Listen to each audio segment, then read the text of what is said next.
A partir de este momento estás escuchando el programa radial Ciudadanía en Acción. Es un esfuerzo de las plataformas ciudadanas y es conducido por el ingeniero Rolando Descarpontrías.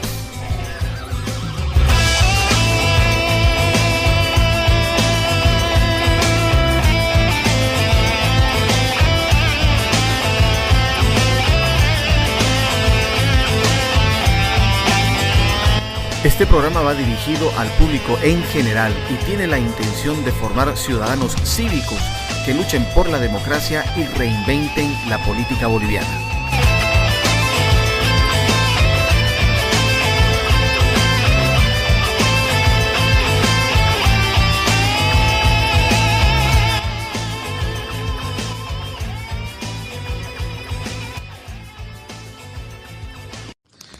Muy buen día a todos los radioescuchas de Ciudadanía en Acción, el programa de las plataformas cruceñas en el departamento de Santa Cruz.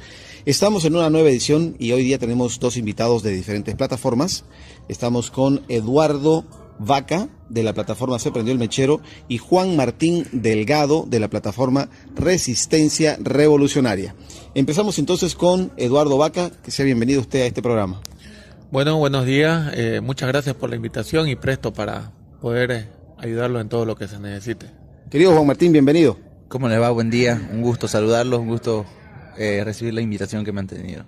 Bueno, estamos hablando el día de hoy el tema de La Haya, el tema marítimo, que ha habido un paso importante que puede ser tomado como negativo para Bolivia, pero queremos explorar este tema de manera histórica. ¿Cómo es que diferentes gobiernos han recurrido al tema marítimo para fines políticos? ¿Cómo ves, Eduardo, el tema del resultado de La Haya? Es un resultado que se veía venir. Lastimosamente sabemos que este tema marítimo toca el corazón de los bolivianos y hay que ser realista y ver de que no es primera vez que un gobierno de turno hace esto con el sentimiento de mar de nosotros los bolivianos. Ya lo hizo Jaime Pazamora, lo intentó hacer Carlos Mesa y bueno, ahora ya lo hizo de una manera un poco más judicial, un poco más premeditada y un poco más armada el actual presidente Evo Morales. Querido Juan Martín, ¿qué impacto tiene desde tu punto de vista el seguir rumiando y regurgitando el tema marítimo de manera histórica? ¿Realmente se podrá conseguir algo en el futuro? ¿Es algo que se cierra? ¿Cuál es tu punto de vista?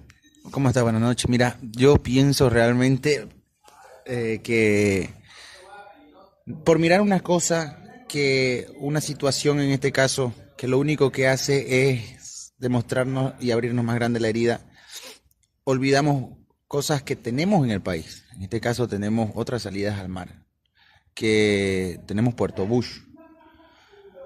Lamentablemente ningún gobierno, ni pasado ni actual, ha tenido el valor de poner al Puerto Bush como una salida soberana al mar. Paraguay, que no tiene mar, saca todo su exportación por el río de Puerto Bush. Entonces yo principalmente amaría tener mar. Todos creo que nos criamos cantando la marcha naval, pero es algo que si no lo podemos tener a las buenas, no la vamos a tener tampoco a las malas, ¿no? Claro, y la verdad que ahí sí tiene mucha razón Juan Martín, y yo compartir con la gente que nos escucha. Si tanto dinero, estamos hablando de cifras que van entre 200 y 400 millones de dólares en lo que ha sido este juicio a Chile en La Haya. Con ese dinero se pudo avanzar mucho, ya sea en Puerto de Hilo o en Puerto Bush. ¿Por qué nunca se dio algún tipo de inversión en estos puertos? ¿Cuál es tu mirada al respecto, Eduardo? ¿Qué crees que ha pasado con este gobierno y los anteriores gobiernos que no quisieron mirar a Puerto de Hilo y a Puerto Bush? Rolando, la explicación es clara y concisa. Los gobiernos no quieren que Santa Cruz crezca. Ellos solamente miran al occidente, lastimosamente, para el crecimiento de Bolivia. Si miraran y hicieran una inversión en Puerto Bush, Santa Cruz despegara totalmente más de lo que es ahora. Sería una bonanza económica muy grande que pasaría a las arcas de Santa Cruz. Entonces, para ellos, hacer crecer Santa Cruz no es el objetivo que ellos tienen. Entonces, eso es lo que a ellos les frena invertir dentro del país, dentro del departamento, perdón. Bueno, yo ahí sí tengo una observación porque hemos estado siguiendo diferentes noticias, diferentes analistas han aparecido hablando del tema del mar Yo coincido en algo. Hay exportaciones como los minerales que se producen en la zona andina de Bolivia y necesariamente tienen que ser exportados por un puerto próximo, que sería en este caso Puerto de Hilo, que es una concesión por 99 años que nos concedió Perú. Creo que lleva 26 años sin ser utilizada ni ningún tipo de inversión. Pero también hay otras exportaciones, y ahora que Santa Cruz es tal vez el mayor exportador de Bolivia, le queda mucho más cerca exportar por Puerto Bush. Eso hay que reconocer, que hay que tener diversidad. Hay que mirar tanto a Puerto Bush como a Puerto de Hilo, y tenemos que reconocer que ningún gobierno ha querido hacer algo al respecto. Creo que nos hemos entrampado mucho peleando por el mar, y es ahí donde decimos que es más un tema político. Pregunta: hay países que no tienen salida al mar, más sin embargo son potencias económicas. Y son chiquitos, no son grandes. Por ejemplo, Suiza. Juan Martín, ¿vos crees que es necesario tener salida soberana al mar?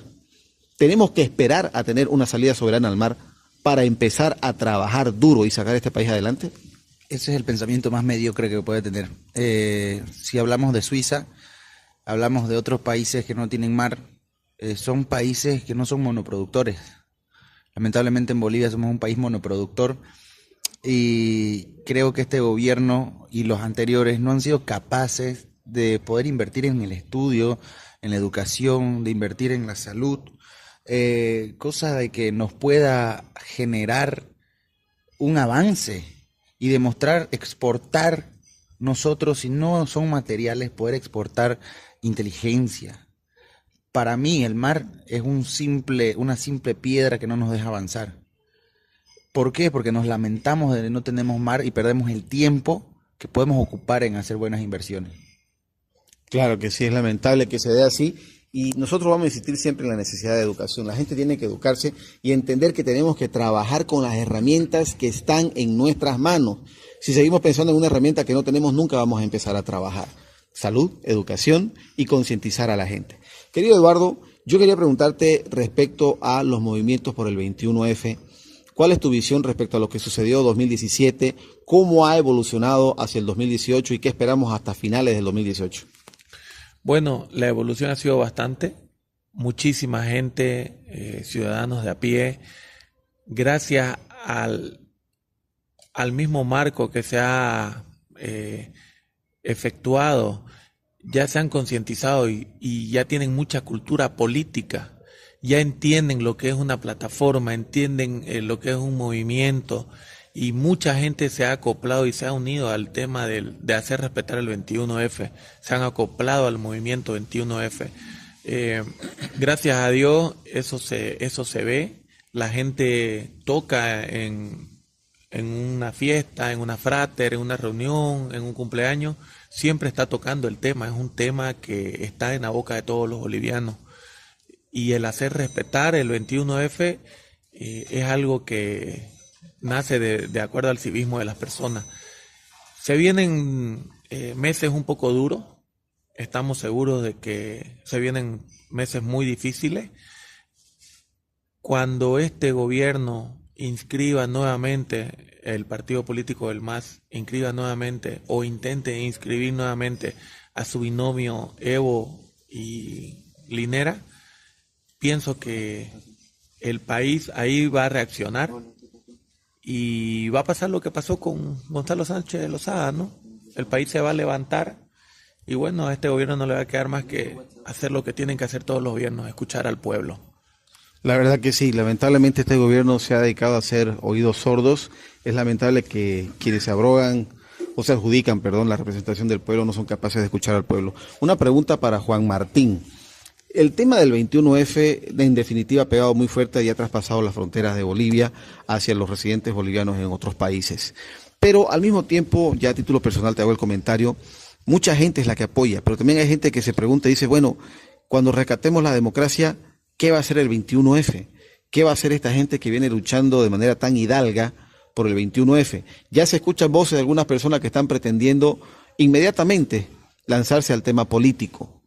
¿Es viable que las plataformas, dada la coyuntura actual, estamos hablando de octubre del 2018, estén pensando en política? ¿Es algo que se debe hacer después? ¿Es algo que ustedes esperan?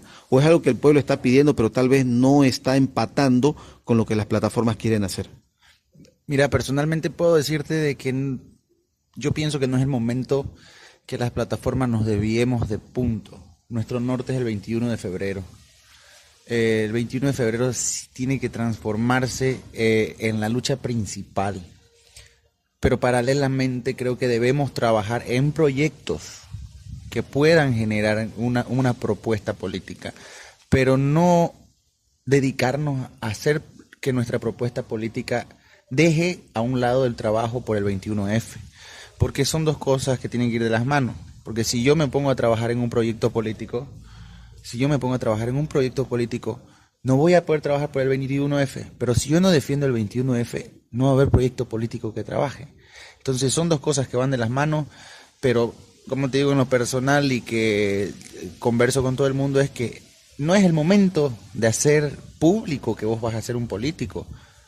Creo que primero tienen que pasar las siguientes etapas difíciles que vienen, que van a demostrar la fuerza de nuestra lucha. Ahora, pensar en un partido político, pensar en un proyecto político, somos activistas, no lucramos de este trabajo. Por tanto, imagínate trabajar, ser activista y encima ser político. Pues sí, la verdad que sí. Bien, si bien yo estoy a cargo de la dirección de este programa, de Ciudadanía en Acción, yo no puedo dejar de ser activista, a mí se me sale el activista. Y la verdad que yo considero, y le hago la pregunta a Eduardo Vaca, de Se Prendió el Mechero, yo considero que el activista debe mantenerse en el Eduardo Vaca Castedo, yo considero que el activista debe mantenerse en el activismo hasta recuperar la democracia.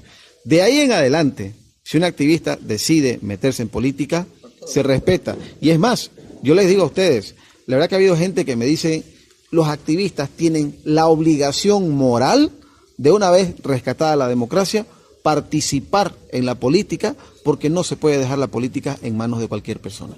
Tiene que ser gente que haya luchado por rescatarla. Pero ¿cuál es ahí tu opinión, querido Eduardo? No podemos intentar correr sin saber caminar. La opinión que yo tengo es de que todas estas personas que hemos estado involucrados en el tema del activismo tienen la oportunidad igual o mejor que cualquier político antiguo. Pienso yo de que cualquier persona que está dedicada al activismo tiene el derecho de dedicarse a la política. Tiene el derecho. La política no tiene nombres ni apellidos y no discrimina si es hombre o es mujer. No discrimina si es joven o es de la tercera edad. La política no tiene sexo. La política no tiene color de piel. Cualquier persona que decida dedicarse a la política puede hacerlo. Yo pienso que van a haber muchos activistas que van a dedicarse a la política, que ya están siendo llamados por partidos políticos, pero primero tiene que hacerse respetar el 21F, porque Bolivia sin democracia no va a tener ningún partido político vigente. Pues la verdad que sí. Primero es la democracia, las cosas en su orden. Querido Juan Martín, respecto a las actividades de tu plataforma, ustedes se han caracterizado por estar mucho en las calles, la verdad han sido gente que ha estado mucho, pero mucho en la calle, han sabido defender la democracia, el 21F. Yo te pregunto, ¿ustedes para fin de año mantienen la línea? Porque sabemos que el 8 de diciembre prácticamente se define mucho del futuro de Bolivia. ¿Ustedes mantienen la línea de la resistencia pacífica? ¿Tienen algunos planes específicos que pudieran compartir? Mira, nosotros nos desmarcamos. Estuvimos enmarcados en la lucha pacífica ya va a ser un año. Nosotros como Resistencia Revolucionaria nos estamos desmarcando de ese punto y vamos a empezar con actividades más fuertes, más contundentes. A partir del 8 de diciembre nos van a ver más seguido en las calles, porque la verdad que el activismo pacífico nos ha llevado a no salir a las calles porque la gente no le tenés la misma llegada a la persona saliendo a marchar y a poner rosas o a tirar globos que haciendo una actividad más fuerte, ¿no? Entonces, pero uno tiene que adaptarse y eso es lo que hemos hecho. Yo te pregunto, ¿hay lecciones que aprender de Venezuela? Venezuela nos lleva 6 a 7 años de experiencia en lo que es dictadura, pero a nivel de lucha en las calles, ¿hay algo que aprender de Venezuela? Todo. La verdad es que desde el material de sus escudos hasta hasta cómo luchar en las calles, a tener la garra, y bueno, lo mejor que podemos sacar de ellos es la garra que tienen, ¿no? Y tenemos que aprender que si bajamos las manos podemos terminar así. Creo que esa es una lección muy, muy fuerte. Querido Eduardo, ¿cuál es la diferencia entre el activista y el ciudadano común? Y por otro lado, vos como activista, ¿qué esperás que el pueblo haga para apoyar lo que son las calles, en fin, todo tipo de movimientos en pro de rescatar la democracia? El activista, tal como su nombre lo dice, es una persona que está activa peleando por un objetivo. El objetivo de nosotros los activistas es el 21F. Peleamos porque en Bolivia exista democracia y se respete la constitución política del Estado. Se respete una elección ganada en las urnas, que fue el referéndum en el cual el país dijo no a la reelección. El ciudadano común es el que espera que esto reviente para salir a las calles. Es el que mira de palco, el que comenta, el que whatsappea, pero no está en las calles.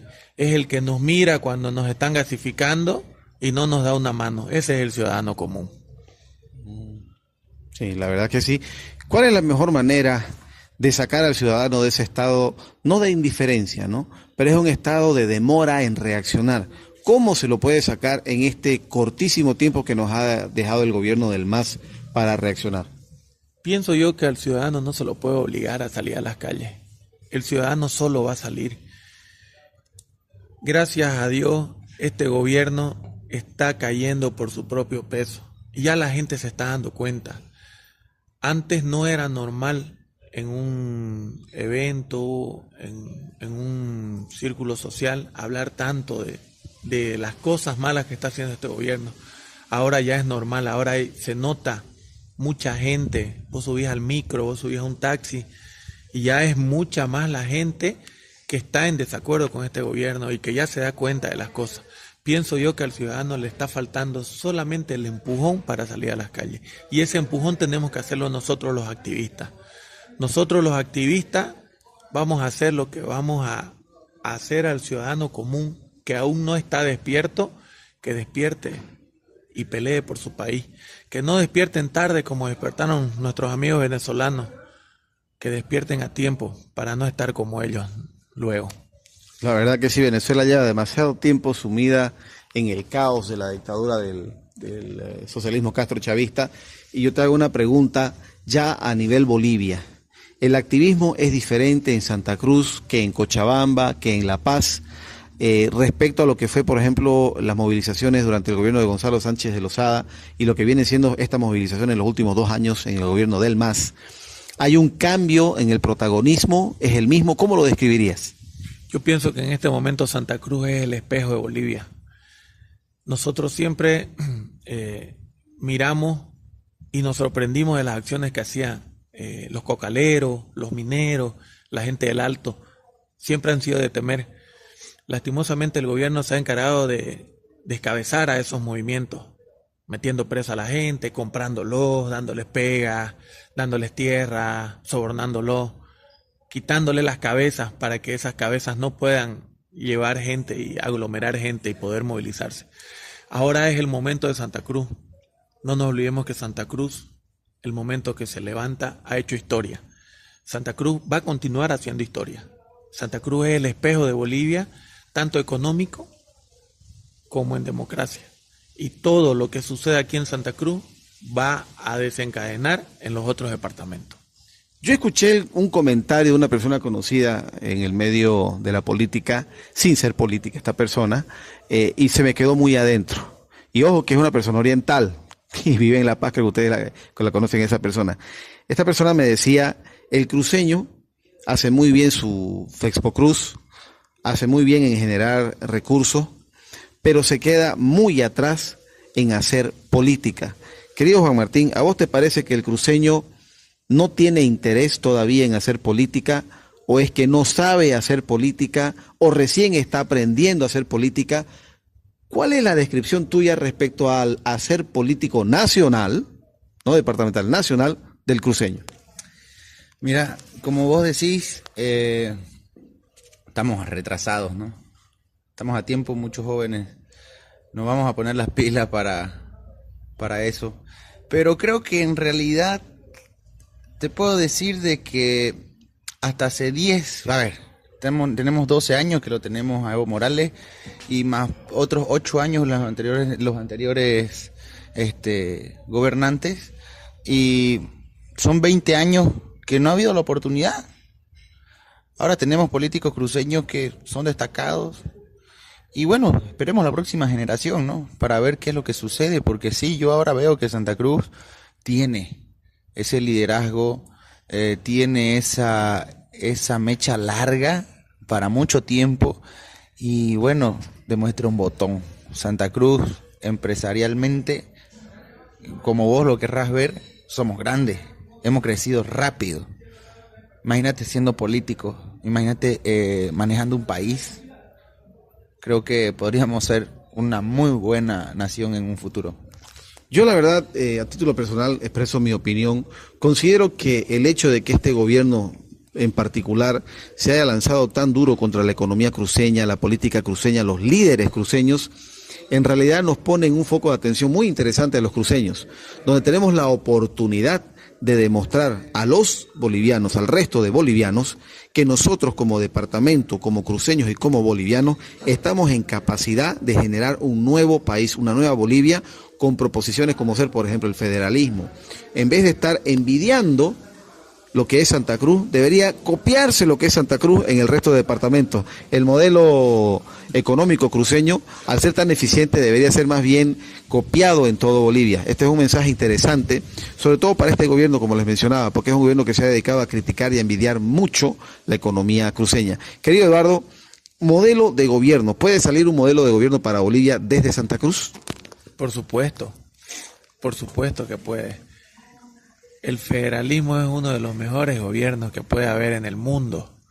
El federalismo no es como el gobierno se ha encargado de decir que es dictadura, que es racista, que es divisionista. El federalismo es uno de los mejores gobiernos que puede haber. Lastimosamente, cuando un cruceño habla de federalismo, le dicen separatista, le dicen racista. Pero para mí, dentro de mi criterio y de mi opinión personal, el mejor gobierno que puede haber es un gobierno federalista. Pienso yo que Bolivia tiene que tener un gobierno federal. Hace mucho tiempo que lo necesitamos. La verdad que las economías más eficientes del mundo son federales. Tanto que hablan del imperio americano. Es un gobierno federal muy eficiente. Alemania, federal. Suiza, es federal también. Son gobiernos que reparten la riqueza más cercana al pueblo, también el Reino Unido, es cierto. El día de hoy hemos hablado de varios temas, empezando por el tema de la Haya, el tema marítimo de la manipulación, y también hemos hablado del futuro de las plataformas, las actividades. Queremos agradecerle la presencia a Eduardo Vaca Castedo, también a Juan Martín Delgado, dos compañeros de la lucha en las calles acá, y seguiremos adelante con nuestra lucha jóvenes. Muchísimas gracias por estar presente. ¿Algún mensaje final para la gente que nos escucha en provincias? Bueno, nosotros somos los agradecidos con vos, Rolando. Quiero personalmente dejar un mensaje. El 10 de octubre de 1982, Bolivia recuperó la democracia. Es una fecha muy importante que tenemos que festejarla a nuestra manera. Tenemos que seguir con la democracia vigente. Lo hicieron 4 señoras. 4 tuvieron la valentía de levantarse contra Hernán Siles Suazo. Entonces, tenemos que seguir el legado. De eso se trata, seguir el legado. Los invito a todos a la plaza principal, aquí en Santa Cruz, que puedan venir. Festejaremos.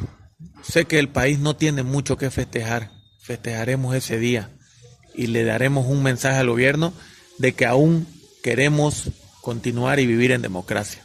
Muchísimas gracias. Querido Juan Martín, ¿algún mensaje final para el pueblo? Sigamos en la lucha. A todos les pido, en lo personal, espero que traten de seguir adelante en esta lucha. Si no luchamos ahorita por nosotros, por nuestros hijos, no vamos a conseguir nada en un futuro, ¿no? Los animo a seguir, a salir a la calle, a que a que demos lo último, ya nos falta mucho. Que de esta lucha pues, tengamos que entregar cuerpo y alma, pero lo tenemos que hacer. Claro que sí, la democracia y la libertad requieren de vigilancia permanente. Eso fue Ciudadanía en Acción aquí en Santa Cruz de la Sierra para el departamento en general. Muchísimas gracias. Eso lo tengo que decir.